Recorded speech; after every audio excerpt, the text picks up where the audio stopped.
ವಾರ್ತಾ ಭಾರತಿ ಟಾಪ್ 20 ನ್ಯೂಸ್ಗೆ ಸ್ವಾಗತ. ಇವತ್ತಿನ ಪ್ರಮುಖ ಸುದ್ದಿಗಳ ಹೈಲೈಟ್ ನಿಮಗಾಗಿ ಇಲ್ಲಿವೆ. ಕೇಂದ್ರ ಸರ್ಕಾರದಿಂದ ವಕ್ಫ್ ತಿದ್ದುಪಡಿ ಕಾಯ್ದೆಯ ವಿರುದ್ಧ ಕರ್ನಾಟಕ ಉಲಾಮಾ ಒಕ್ಕೂಟದ ನೇತೃತ್ವದಲ್ಲಿ ಮಂಗಳೂರಿನ ಆಡ್ಯಾರ್, ಕಣ್ಣೂರಿನ ಶಾ ಗಾರ್ಡನ್ನಲ್ಲಿ ಬೃಹತ್ ಪ್ರತಿಭಟನಾ ಸಮಾವೇಶ. ವಿವಿಧ ಕಡೆಗಳಿಂದ ಪ್ರತಿಭಟನಾ ಸಮಾವೇಶಕ್ಕೆ ಹರಿದು ಬಂದ ಜನಸಾಗರ. ವಕ್ಫ್ ತಿದ್ದುಪಡಿ ಕಾಯ್ದೆಯ ವಿರುದ್ಧ ಘೋಷಣೆಗಳನ್ನು ಕೂಗಿದ ಜನ. ಶಿಕ್ಷಣದಲ್ಲಿ ಜಾತಿ ಆಧಾರಿತ ತಾರತಮ್ಯವನ್ನ ಯಾರೂ ಎದುರಿಸದಂತೆ ಖಾತ್ರಿಪಡಿಸೋಕೆ ರೋಹಿತ್ ವೇಮುಲ ಕಾಯ್ದೆಯನ್ನ ಅಳವಡಿಸಿಕೊಳ್ಳಬೇಕು ಅಂತ ಕರ್ನಾಟಕದ ಮುಖ್ಯಮಂತ್ರಿ ಸಿದ್ದರಾಮಯ್ಯ ಅವರಿಗೆ ಪತ್ರ ಬರೆದು ಒತ್ತಾಯಿಸಿದ ಕಾಂಗ್ರೆಸ್ ಮುಖಂಡ ರಾಹುಲ್ ಗಾಂಧಿ.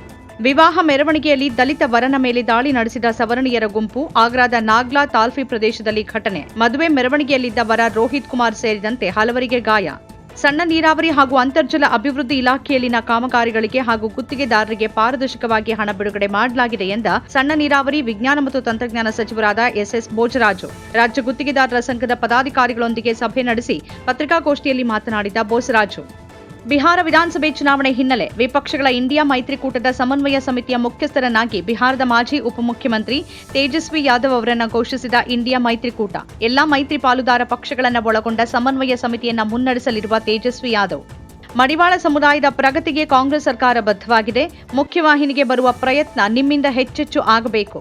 ಈ ಕಾರಣಕ್ಕೆ ವಿದ್ಯಾಸಿರಿ ಯೋಜನೆಯ ಮೊತ್ತವನ್ನು 2,000 ರೂಪಾಯಿಗೆ ಹೆಚ್ಚಳ ಮಾಡ್ತೀನಿ ಅಂತ ಮಹತ್ವದ ಘೋಷಣೆ ಮಾಡಿದ ಮುಖ್ಯಮಂತ್ರಿ ಸಿದ್ದರಾಮಯ್ಯ.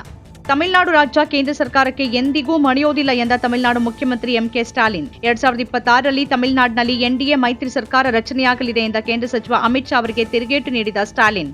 ಇತ್ತೀಚೆಗೆ ಮುಂಬೈನಲ್ಲಿ ಜೈನ ಮಂದಿರವೊಂದನ್ನು ನೆಲಸಮಗೊಳಿಸಿರುವ ನಡೆಯನ್ನ ಖಂಡಿಸಿದ ಸಮಾಜವಾದಿ ಪಕ್ಷದ ಮುಖ್ಯಸ್ಥ ಅಖಿಲೇಶ್ ಯಾದವ್. ಬಿಜೆಪಿ ಸರ್ಕಾರ ದೇಶಾದ್ಯಂತ ಇರುವ ಶಾಂತಿಯುತ ಜೈನ ಸಮುದಾಯವನ್ನ ವ್ಯವಸ್ಥಿತವಾಗಿ ಗುರಿಯಾಗಿಸಿಕೊಂಡಿದೆ ಅಂತ ಅಖಿಲೇಶ್ ಯಾದವ್ ಆರೋಪ. ಜಾಟ್ ಚಿತ್ರದ ದೃಶ್ಯದಲ್ಲಿ ಧಾರ್ಮಿಕ ಭಾವನೆಗಳಿಗೆ ಧಕ್ಕೆ ತಂದ ಆರೋಪ.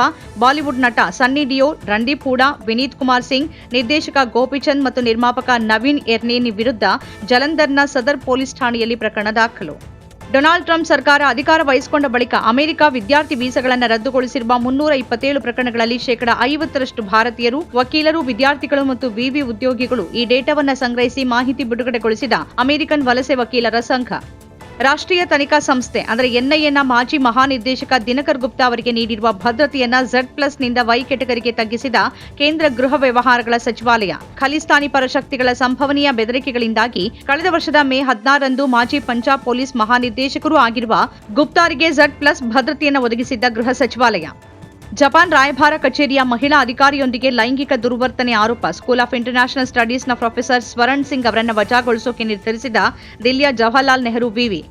ರಾಷ್ಟ್ರಪತಿಗೆ ಕಾಲಮಿತಿ ನಿಗದಿಪಡಿಸಿದ ಸುಪ್ರೀಂ ಕೋರ್ಟ್ನ ತೀರ್ಪಿಗೆ ಆಕ್ಷೇಪ ವ್ಯಕ್ತಪಡಿಸಿದ ಉಪರಾಷ್ಟ್ರಪತಿ ಜಗದೀಪ್ ಧನ್ಕರ್ ಅವರನ್ನು ಟೀಕಿಸಿದ ತಮಿಳುನಾಡು ಆಡಳಿತಾರೂಢ ಡಿಎಂಕೆ. ತೀರ್ಪಿನ ಬಗ್ಗೆ ಅವರ ಹೇಳಿಕೆ ಅನೈತಿಕ ಎಂದ ಡಿಎಂಕೆ. ಹತ್ಯೆ ಪ್ರಕರಣವೊಂದರಲ್ಲಿ ಸತ್ಯಾಂಶವನ್ನು ಮರೆಮಾಚಲಾಗಿದೆ ಅಂತ ಭೋಪಾಲ್ ವಲಯದ ಉಪ ಪೊಲೀಸ್ ಮಹಾನಿರೀಕ್ಷಕ ಮಯಾಂಕ್ ಅವಸ್ಥಿಯನ್ನ ತರಾಟೆಗೆ ತೆಗೆದುಕೊಂಡು 5 ಲಕ್ಷ ರೂಪಾಯಿಗಳ ದಂಡವನ್ನು ವಿಧಿಸಿದ ಮಧ್ಯಪ್ರದೇಶದ ಹೈಕೋರ್ಟ್. ಪ್ರಾಸಿಕ್ಯೂಷನ್ ಉಲ್ಲೇಖಿಸಿರುವ ಘಟನೆಯ ದಿನಾಂಕ ಹಾಗೂ ಸ್ಥಳವನ್ನು ಪ್ರಶ್ನಿಸಿ ಹೈಕೋರ್ಟ್ ಮೆಟ್ಟಿಲೇರಿದ್ದ ದಾತಿಯಾ ಜಿಲ್ಲೆಯಲ್ಲಿ ನಡೆದಿದ್ದ ಹತ್ಯೆ ಪ್ರಕರಣದ ಆರೋಪಿ ಮನ್ವೇಂದರ್ ಸಿಂಗ್ ಗುರ್ಜಾರ್. ತೀವ್ರ ತಾಪಮಾನದಿಂದ ತತ್ತರಿಸಿರುವ ರಾಜಸ್ಥಾನದಲ್ಲಿ ಪರಿಹಾರ ಕ್ರಮಗಳನ್ನು ಕೈಗೊಳ್ಳೋಕೆ ರಾಜ್ಯ ಸರ್ಕಾರ ವಿಫಲ. ಸ್ವಯಂ ಪ್ರೇರಿತ ಮೊಕದ್ದಮೆಯನ್ನ ದಾಖಲಿಸಿಕೊಂಡು ವಿಚಾರಣೆಯನ್ನ ಕೈಗೆತ್ತಿಕೊಂಡ ರಾಜಸ್ಥಾನ ಹೈಕೋರ್ಟ್. ಪಶ್ಚಿಮ ಬಂಗಾಳದ ಹಿಂಸಾಚಾರಕ್ಕೆ ಸಂಬಂಧಿಸಿದಂತೆ ಬಾಂಗ್ಲಾದೇಶದ ಅಧಿಕಾರಿಗಳ ಹೇಳಿಕೆಗಳನ್ನು ತಿರಸ್ಕರಿಸಿದ ಭಾರತ.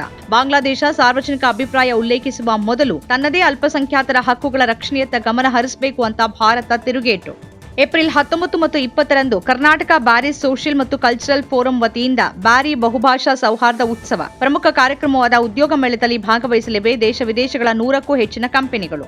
ಈಶಾನ್ಯ ಉಕ್ರೇನ್ನ ಹಾರ್ಕಿವ್ ಮತ್ತು ಸುಮಿಯಲ್ಲಿ ರಾತ್ರಿಯಿಡೀ ರಷ್ಯಾ ನಡೆಸಿದ ದಾಳಿಯಲ್ಲಿ 2 ಸಾವು, ಕನಿಷ್ಠ 27 ಮಂದಿ ಗಾಯ. ಹಾರ್ಕಿವ್ ನಗರದಲ್ಲಿ ಒಬ್ಬರು ಸಾವನ್ನಪ್ಪಿದ್ದಾರೆ ಮತ್ತು 26 ಮಂದಿ ಗಾಯಗೊಂಡಿದ್ದಾರೆ ಅಂತ ನಗರ ಮೇಯರ್ ಇಗೋರ್ ಟೆರೆಖೋವ್ ಅವರಿಂದ ಮಾಹಿತಿ. ಇತರ ಧರ್ಮಗಳಿಗೆ ಮತಾಂತರಗೊಳ್ಳುವ ಆದಿವಾಸಿಗಳನ್ನ ಮೀಸಲಾತಿ ಸೌಲಭ್ಯದಿಂದ ಕೈಬಿಡಬೇಕು ಅಂತ ಒತ್ತಾಯಿಸಿದ ಜಾರ್ಖಂಡ್ ಮಾಜಿ ಮುಖ್ಯಮಂತ್ರಿ ಚಂಪೈ ಸೋರೆನ್. ಸಮುದಾಯದ ಹೊರಗೆ ಮದುವೆಯಾಗುವ ಆದಿವಾಸಿ ಮಹಿಳೆಯರನ್ನೂ ಮೀಸಲಾತಿ ಸೌಲಭ್ಯದಿಂದ ಕೈಬಿಡಬೇಕು ಅಂತ ಆಗ್ರಹ. ಚಾಲಕನ ನಿಯಂತ್ರಣ ತಪ್ಪಿ ಬೊಲೆರೋ ವಾಹನ ಹಳ್ಳದ ಸೇತುವೆಗೆ ಡಿಕ್ಕಿ ಹೊಡೆದ ಪರಿಣಾಮ ಸ್ಥಳದಲ್ಲಿ 4 ಮೃತ್ಯು, ಹಲವರಿಗೆ ಗಾಯ. ರಾಯಚೂರು ಜಿಲ್ಲೆಯ ದೇವದುರ್ಗ ತಾಲೂಕಿನ ಅಮರಾಪುರ ಗ್ರಾಮದಲ್ಲಿ ನಡೆದ ಘಟನೆ. ನಾಗರಾಜ, ನಾಗಭೂಷಣ್, ಮುರಳಿ, ಆನಂದ್ ಅನ್ನೋರು ತೀವ್ರವಾಗಿ ಗಾಯಗೊಂಡ ಹಿನ್ನೆಲೆಯಲ್ಲಿ ರಾಯಚೂರಿನ ರಿಮ್ಸ್ ಆಸ್ಪತ್ರೆಗೆ ದಾಖಲು. ನಮ್ಮ ಕಾರ್ಯಕ್ರಮಗಳನ್ನ ನೀವು ನೋಡ್ತಾ ಇದ್ರೆ ನಮ್ಮ ಚಾನೆಲ್ ಅನ್ನ ಸಬ್ಸ್ಕ್ರೈಬ್ ಮಾಡಿ, ಪಕ್ಕದ ಬೆಲ್ ಐಕಾನ್ ಒತ್ತಿ ನಮ್ಮನ್ನ ಬೆಂಬಲಿಸಿ. ಹಾಗೆ ನಮ್ಮ ಕಾರ್ಯಕ್ರಮಗಳನ್ನ ಲೈಕ್ ಮಾಡಿ, ಕಮೆಂಟ್ ಮಾಡಿ, ಅದನ್ನ ಬೇರೆಯವರಿಗೂ ವಾಟ್ಸಾಪ್ ಮೂಲಕ ಶೇರ್ ಮಾಡಿ. ನೀವು ಹೀಗೆ ಮಾಡಿದಾಗ ನಮ್ಮ ಚಾನೆಲ್ ಮತ್ತಷ್ಟು ಜನರಿಗೆ ತಲುಪಲು ನೀವು ನಮ್ಮೊಂದಿಗೆ ಸಹಕರಿಸಿದ ಹಾಗಾಗುತ್ತೆ. ಇದು ನೀವು ಯಾವುದೇ ಖರ್ಚಿಲ್ಲದೆ ಕೆಲವೇ ಸೆಕೆಂಡುಗಳಲ್ಲಿ ನೀಡಬಹುದಾದ ಸಹಕಾರ. ಧನ್ಯವಾದಗಳು.